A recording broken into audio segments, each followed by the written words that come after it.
Alright guys, so this year and even last year, Jordan 4s have really just been taking over the market.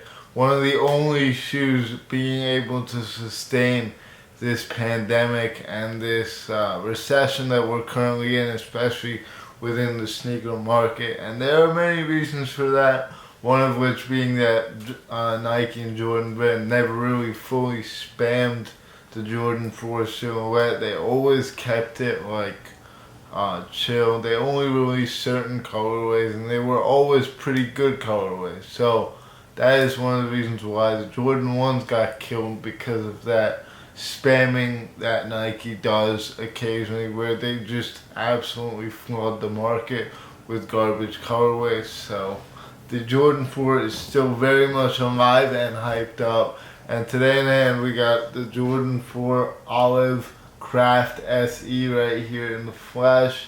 And let's take a look at this shoe and go over the major details. You guys already know what it is. So these released a couple weeks back. The original crafts were the Photon crafts. They were more like a lighter, whiter colorway with some yellow hits on them. I reviewed those a while back if you want to go check that out.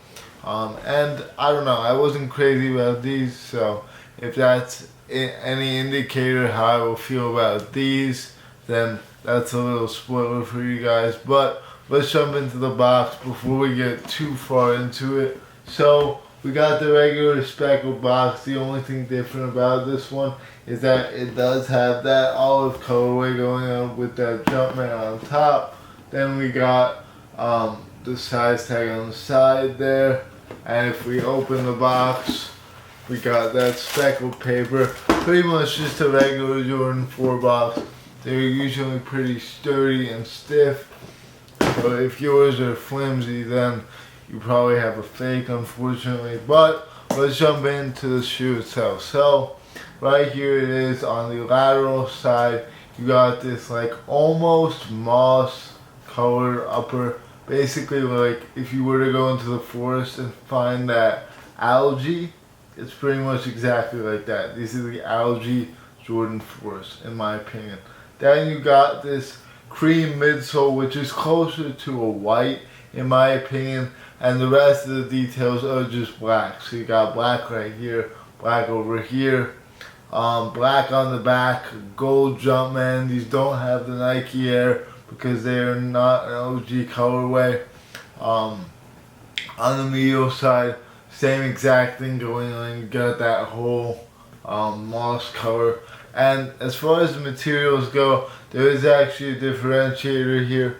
So this part right here near the tip of the toe box is more like, I would call it a long-haired suede. And then this is more of like a felty, velvety suede on top right here that is more reactive to the touch, and it's very, very soft actually. Jumpman on the tongue, it does say Flight as well. These come with some army green laces.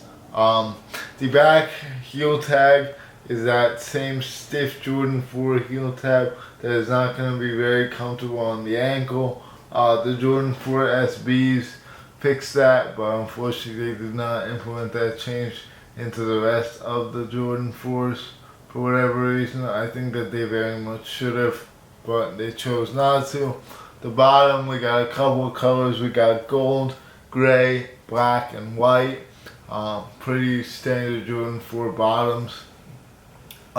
These are an SE, which does usually imply some better quality, and the fact that these are called the crafts also does mean that they are pretty much like more of a handmade aesthetic, handcrafted if you will. So they do have some different materials that you wouldn't expect, such as this right here, which is this right here, which is usually like a mesh, is now like a suede right here. So the mesh is gone from the shoe. The parts that look like mesh are just suede.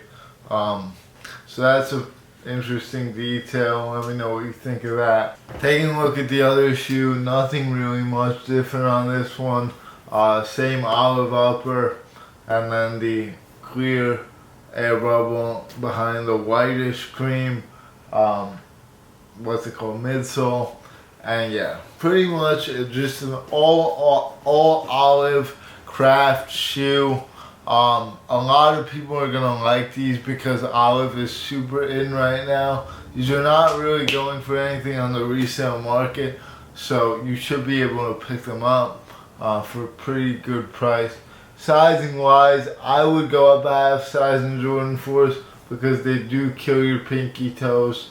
I really don't like the way Jordan 4s feel on foot, but if you guys like them, which I doubt, then go through your size. But if you don't like the way they feel, but you still want to be able to wear them somewhat comfortably, definitely go up a half size. But this is historically probably one of the most uncomfortable shoes on the market, to be honest, which is really ironic because they are so popular, and that's kind of weird to me.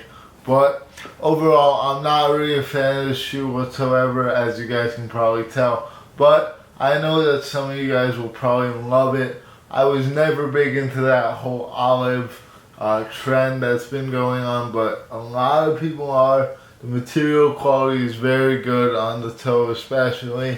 Craftsmanship is solid. And for a GL, they're pretty good quality. So if you want them, I can understand why. You could probably pick them up for the cheap. So yeah, with that being said, I'm going to end it off here. Thanks for watching. Take care. More to come, and I'll see you all soon. Adios.